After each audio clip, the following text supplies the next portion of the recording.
안녕하십니까. 인생성형가 정영기입니다. 당신은 어느 세대가 가장 불행하다고 생각합니까?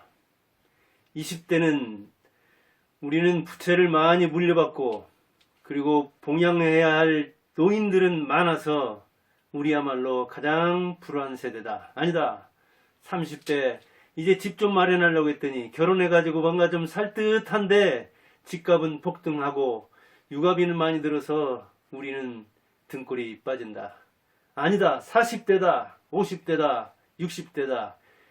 자기 세대를 불행하게 이야기해서 이태백이니 사오정이니 이런저런 이야기를 합니다. 그런데 제가 볼 때 인생성형가로서 가장 불우한 세대는 80대요. 그 중에서도 80대 남성입니다.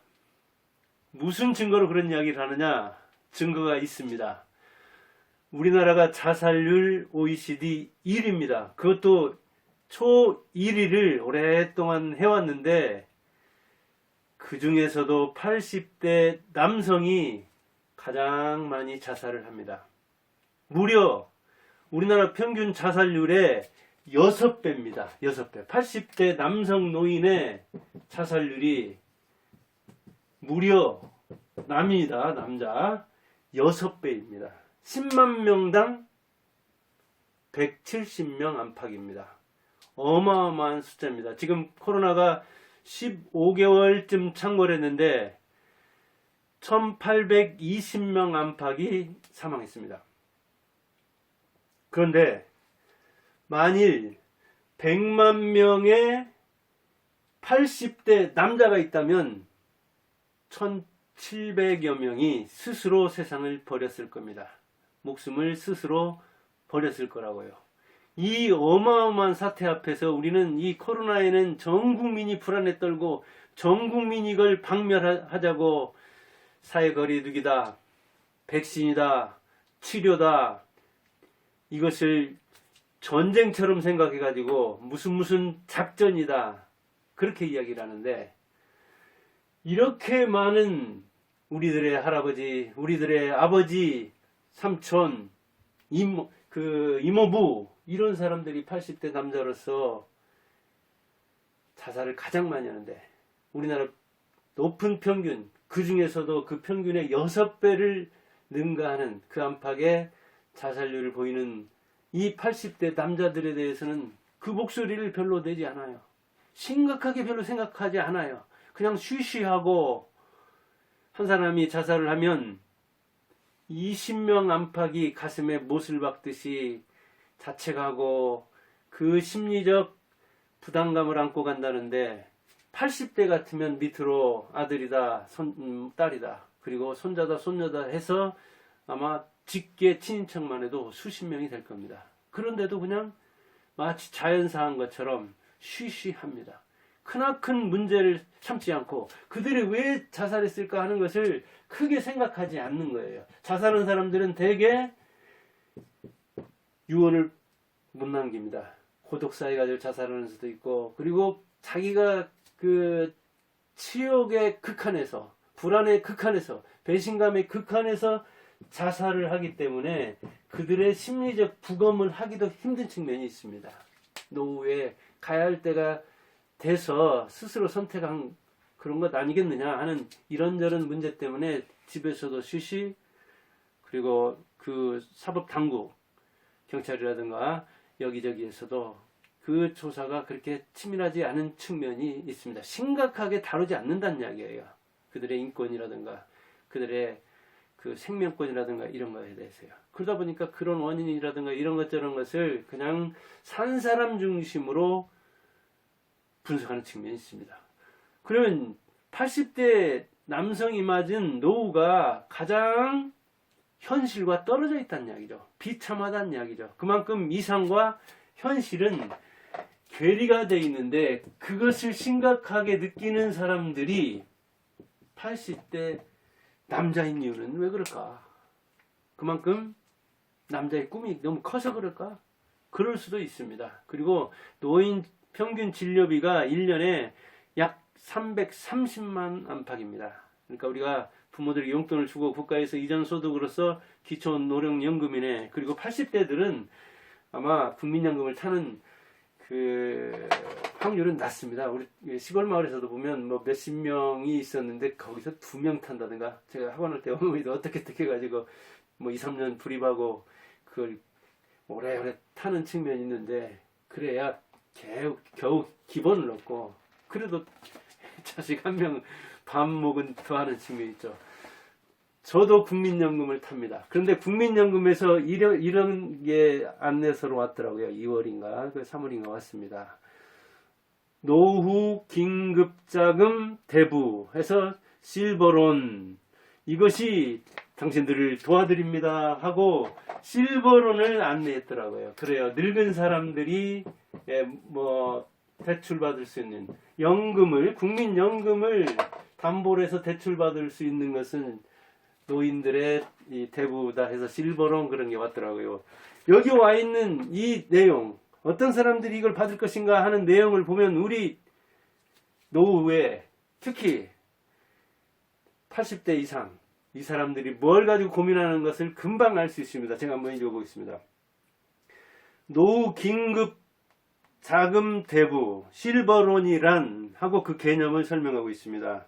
국민연금 수급자의 노후 생활 안정을 위해 긴급자금 하고 가로 열고 전월세 보증금, 의료비, 배우자 장제비, 재복구비 등을 낮은 금리로 빌려주는 대부 제도입니다. 이렇게 설명을 하고, 이자율 보니까 여기 최근 2년간 대부 이자율은 연 1.12%에서 2.05% 이렇게 돼 있어요. 여기 나와 있잖아요. 전월세비 올려달라고 몇백만 원 하면은, 몇천만 원 하면은 그걸 한꺼번에 마련하기가 힘든 거예요. 그다음 병원비나 배우자 장제비나 재복구비나. 그런데 우리 국민연금 평균 수령액이 아마 55만 원 안팎입니다. 제가 볼 때 월. 몇 년 전에 52만 원이었는데 조금 늘어났다 하더라도 60만 원 안 되는 55만 원, 저 역시 받지만 이 평균에도 역시 안 됩니다. 저도. 그런데 사람이 명의퇴직해가지고 그나마 가족수당인가 나오는, 그 얼마 나오는데 2만 원인가 나오는데 그것도 제외한다고 하더라고요. 이야, 참 다른 거 할 때는 이 공무원 배우자 뭐 또 혜택 때문에 이런 것을 제외한다고 하더니 또 배우자가 연금 수령하면 공무원 연금 수령한다고 하니까 그게 딱 달아나는 그냥 그래요. 별 간을 내먹는 듯한 그런 느낌이 들더라고요. 이렇게 55만 원도 못 받는, 평균 이 정도 받는 사람들이 몇백만 원 뭐 병원비라든가, 또 작은 집에 산다고 하더라도 그렇게 전월세를 올려달라고 하면 그 돈을 스스로 마련해야 되는데 그 길이 없다는 이야기죠. 그렇다고 자녀들한테 아플 때마다 뭐 전월세도 몇 년에 한 번씩 오르는 수가 있는데 자기 집이 그때도 없다면, 그래서 가난한 사람들에게는 어디서 돈 빌릴 방법이 없으니까 국민연금을 담보로 해서 빌리라고 이런 안내서가 오더라고요. 저도 이게 지금 제가 몇 년째 조기 수령을 해가지고 몇 년째 수령하는데 이런 거 받아보는 건 제가 처음인 것 같고, 제 기억에 아마 그전에는 이제 그게 더 실감이 안 나서 그랬는가 몰라도 이걸 보면서 야, 노인들이 참 힘들구나. 이런 게 실태입니다, 이게. 그래서 일본 같은 데서는 고독사후에는 이런 부채 문제라든가 그런 거 정리도 안 하고, 또 자식들하고 배우자하고 이 그 관계, 화해, 또 금전관계, 이런 상속 문제, 이런저런 문제를 해결하지도 않은 채 유언도 안 남기고, 이거 나 발견하면 내 장례비는 어디에 있으니까 그거 가지고 장례 치러주시오 하고, 우리나라에도 일본에도 끝까지 그 가족과 배우자와 자녀와 화해하지 않는 그 사람들이 역시 누구냐? 남자들이 많아요. 고독사 중에서도. 물론 요새는 이제 젊은 사람들도 딱 그 스스로를 그 굴레에 넣고 다른 사람과 관계가 단절되면서 고독사자가 나온다고는 하지만 아직까지도 고독사자는 나이 많은 사람들이 많고 그 중에서도 남자가 많다고요. 그러다 보니까 이렇게 자살도 많은 거예요. 그래서 일본에서는 그런 사람들의 사후 이런저런 관계를 인터넷이나 뭐네 그런 데도 있잖아요. 다 정리하지 않은 거. 그런 걸 정리해주는 업체가 제가 어디서 보기에는 많다고 했습니다. 우리나라도 아마 생겨날 겁니다. 그러면 노인들이 왜 이렇게 가난하게 살아야 되고, 그리고 고독사자로 살아야 되고, 그리고 자살을 이렇게 많이 하는가? 아마 경제적으로는 가난하고 부채를 상속 안 하려고 하니까 그럴 겁니다. 내가 자식들한테 해준 것도 없는데 빚을 남길 수는 없지 해서 스스로 목숨을 끊는 수가 있고, 그리고 사회문화적으로는 자기가 그 부양 책임 같은 거, 양육 책임 같은 걸 많이 지고 있기 때문에 가장으로서 그것을 책임지지 못하는 데 대한 어떤 그거, 그리고 자기가 죄과가 많기 때문에 자책을 하면서 집으로 돌아갈 수는 없는 문제고, 사나이가 기득권을 이렇게 누렸는데 기득권을 좀 내려놓고 굽히고 가면 좋으련만 끝까지 가지 않고, 또는 가족 피해를 주지 않으려고 그런 사회문화적인 가부장이 가지고 있는 그런 문제, 잘못된 권위의식이죠, 어찌 보면. 그 다음에 심리적으로는 내가 어떻게 희생을 해서 가르쳤는데, 뭐 처자에 대한 거, 자책, 분노, 우울함, 그리고 사회에 대한 불만, 그리고 억울함, 그리고 자기가 세상을 바꾸려고 했는데, 적어도 가족은 바꾸려고 했는데, 아니면 나라도 바꾸려고 했는데, 이 하강적 꿈도, 하강적 포부도 야망커녕 이루지 못한 데 대한 어떤 원한, 그런 걸 안고 스스로 세상을 떠나는 수가 많죠. 저도 이제 이렇게 국민연금도 타고 그러다 보니까 노인들이 사는 모습을 많이 봅니다. 공원에서 이렇게 소일하는 사람들, 바둑 장기 드는 사람들, 게이트볼을 치고, 그리고 거기서 운동기구를 돌리고, 그런 거 하면 거기에서 이렇게 근로 있죠. 노인 근로. 일주일에 몇 시간씩 하고, 한 달에 30만 원 안팎 이렇게 하는 근로. 일주일에 1시간 이상만 일하면 취업자로 치는 측면이 있잖아요. 그러다 보니까 국가에서 노인들 일자리를 만들어주는 건데, 그렇게 공원에서 어떤 사람은 쉬고 있고, 어떤 사람은 휴지를 버리고, 어떤 사람은 또 거기서 휴지를 줍고, 또 등하교 지도를 하고, 또는 폐지를 줍느라고 손수레를 끌고 가고, 어떤 사람은 여가, 취미, 여행, 하고 싶은 일, 시골에도 가보면 그런 게 이렇게 천차만별이더라고요. 시골에도 공무원 퇴직하고 와서 시골에 집 지어놓고 또 농사 짓는다든가 나무 같은 걸 이렇게 논밭에 심어서 소일을 하고, 그리고 시골에서도 요새 노인들은 사실은 옛날에 비해서 이제 노인들에 대해서 공경심은 없지만 그전처럼 육체적으로 일하는 게 아니고 기계로 일하기 때문에 저희 동네 이 고향만 봐도 80대들이 사실 50대들보다도 더 열심히 일하고, 앞으로 5년 6년 걸리는 그런 나무도 심고 인삼도 심고 그렇게 일을 하더라고요. 기계가 하기 때문에 그 기계를 잘 조작하고, 자기 농토가 오히려 넓으면 그런 기계를 통해서 영농을 하기가 더 유리한 면이 있거든요. 그러다 보니까 70대, 80대 부자들이 많습니다, 사실은. 50대, 60대들은 이제 기반이 있어야 하잖아요. 기계도 있어야 되고, 농지도 있어야 되고.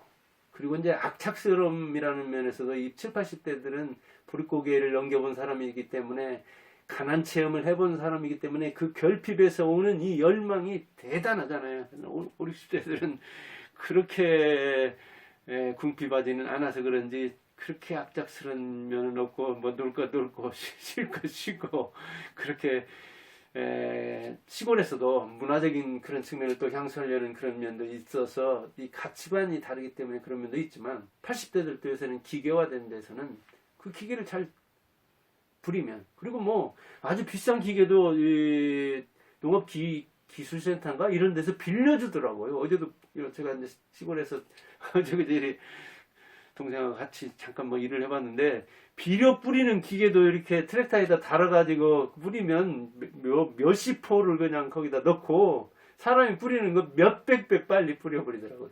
이렇게 몇천 평, 몇만 평이라도 뿌리겠더라고요. 누가 이렇게 한두 명만 도와주면은. 그럴 정도이기 때문에 이제 노인들이 건강하고, 그리고 자기 어떤 자본이 있으면 그렇게 끝까지 일하면서 살 수도 있는데, 아니면 자기가 이제 노후 대비를 잘한 공무원이라든가 젊을 때 그 개인연금이라든가 보험이라든가 이걸 가입해서 경제적으로 이렇게 자립한 사람은 아프다 하더라도 몇백만 원 뭐 팡 쓸 수가 있죠. 그런데 자녀들도 시원찮고 자기도 가난하면 정말 1년에 몇백만 원 드는 일이 한두 번만 있어도 부모한테 나 이게 자식 가르치기도 힘들고 나도 노후 준비해야 되는데 이 부모마다 좀 건강하면 도와주는 것이란만 또 어머니도 그렇고 이 창인장모도 그렇고 다 80대라 참 사실은 이 말하기 어려운 측면도 있는 겁니다. 그렇게 여러 가지 모습으로 사는데 그것은 결국은 이제 자기가 갖고 온 측면도 있죠. 그렇다고 부모 세대하고 뚝 떨어진 건 아니죠. 그래서 부모, 나, 자녀 3대가 같이 어울려 가는 거죠. 그리고 옆으로는 배우자, 형제. 형제들도 사실은 얼마나 움퍽짐퍽합니까? 노인들의 고민이 그거 아닙니까? 사실은 내가 이렇게 오래 살 줄은 몰랐다. 80대 넘어서도 이렇게 멀쩡하게. 근데 이렇게 또 가난할 줄도 몰랐다. 이렇게 내가 원래 그리던 노예의 모습은 인간 아니었다. 그리고 나를 이렇게 찾아가 80대 남성이라면 무시할 줄 몰랐다. 사실은 무시는 아니고 자기가 젊을 때 어찌 보면 처자를 그렇게 대우했기 때문에 거기에 대한 어떤 그 냉담함이랄까? 그래서 그런 냉담함을 자기 스스로는 이제 어찌할 수 없는 시기에 무력하게 느끼는 거죠. 자기 무력감. 그리고 이제 아플 때 오는 것은 자기가 투자한 공로는 큰데 돌아오는 건 이제 없다고 생각하는 거죠. 지금 세대가 그렇게 됐잖아요. 옛날 80대가 젊을 때는 자기가 희생하면 자녀들한테 봉양을 받아서 그래서 얼마 살지 않고 자녀들 결혼하는 거 볼까 말까 하고 뭐 80까지면 오래 사는 거고 70대 그런데 그때 사는 것보다도 지금은 뭐 한 20년 안팎을 더 사니 자녀들 결혼하고 손자들까지 결혼하는 것을 보는 것도 예사잖아요. 그러다 보니까 이제 그게 달라진 거죠. 봉양하는 모습도 달라져 버리고 생각보다 더 오래 살게 되고 그리고 생각보다 돈은 더 많이 필요하고 그래서 노인들이 절망하는데 그 절망을 가장 많이 세계의 변화를 가장 많이 느끼는 사람이 아마 80대 남성일 것이고 기대가 크면 절망이 크니까 실망이 크니까 그것을 욱하는 그런 걸로서 뭐 욱하는 건 아니겠죠. 그렇게 평생 쌓여서 그렇겠지만은 그렇게 스스로 목숨을 버리는 그런 사람들도 나오는 거예요. 여러분의 노후의 모습은 지금 그리는 것하고 여러분이 40대든 50대든 60대든 다를 겁니다. 당연히 다릅니다. 기대보다 좋지 않은 모습으로 전개될 확률이 높습니다.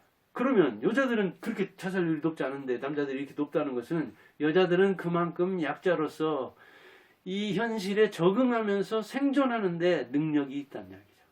어떻게든지 내 인생은 내가 책임진다. 그리고 10원 있으면 10원대로 10만원 있으면 10만원 있는 대로 이것으로서 나는 생존한다 하는 그런 게 있는데 자기 주변을 봐도 자기를 아주 열등하게 만드는 그런 존재가 많은 남자들 그리고 자기 책임성이 큰 처자를 부양하고 세상에 나가서 성공하는 것 그리고 우리 가문을 일으키는 것은 내 책임인데 내가 하지 못했다는 그런 데에 대한 자책감이 그리고 쓰러졌을 때 일어나는 회복 탄력성에서도 남자들이 좀 무뚝뚝하거든요. 이게 무쇠는 부러지는 거잖아요. 구리는 유연하게 휘어도 안 부러지는 거지만 그래서 연약한 여자가 유연하게 적응하면서 현실을 받아들이고 현실에 부응해서 사는데 남자들은 그렇지 못한 측면이 있다. 그렇다면 남자들은 어떻게 살아야겠어요? 좀 더 내려놓고 세상이 변했다. 그러니까 사람도 변했다. 그러니까 처자에 대한 인식도 변해야 된다. 옛날에는 내가 높은 듯이 막 군림하고 가장으로서 행세를 했는데 돈 벌어다 준다고 무시도 했는데 억압도 했는데 통제가 사랑인 줄 착각했는데 이제 와보니까 아니다 하면 화감하게 아니라고 인정도 하고 어찌 보면 그 부인의 고뇌를 이해할 만한 자식들의 고뇌를 이해할 만한 그런 그릇만 돼도 어이구 우리 아버지가 변했구나. 변하지 않는 대명사가 뭡니까? 늙은 아버지잖아요. 그런데 아버지가 아이고 우리 말도 듣네. 그리고 우리가 좀 따지고 들고 우리가 불만을 이야기해도 아야 그 말을 듣고 욱 하고 성질 안 내네. 그렇게 조금씩 변하면 왕따 안 시키고 같이 있을 때 흉도 보고 옛날 이야기도 하고 때로는 속에 있는 이야기도 할 수 있는 겁니다. 때로는 사실 그런 측면에서 이 80대 남자들은 자식들한테도 미안 내가 아빠 자격증이 없다 보니까 너희들 이렇게 키웠는데 미안하다. 부인한테도 이렇게 남자들이 강한 줄 알고 그랬는데 살아보니까 그게 강해서가 아니라 오히려 약했기 때문에 생명력이 강인하지 못했기 때문에 그랬는데 지금은 용서해다오. 이런 좀 때로는 실없는 듯이 때로는 솔직하게 때로는 부드럽게 그러면 과거는 또 미화되는 게 인생 아닙니까? 용서한다고요. 그렇게 이야기하면. 근데 죽어도 그래서 이 자살을 선택하는 사람들이 꽤 있습니다. 사실은 고독사 하는 사람 중에서는. 그래요. 그래서 당신이 그리는 노후의 모습 너무 멋지게는 그리지 마세요. 현실을 잘 감안해서 그리되 특히 이렇게 남성들 나이 먹은 남성들이 비극적인 선택을 한다는 데서 배워야 할 점이 있습니다. 뭐냐? 좀 내려놔야 된다. 조금만 비겁해지면 조금만 솔직해지면 가족 완사가 이루어질 수 있다고 생각하기 바랍니다. 감사합니다.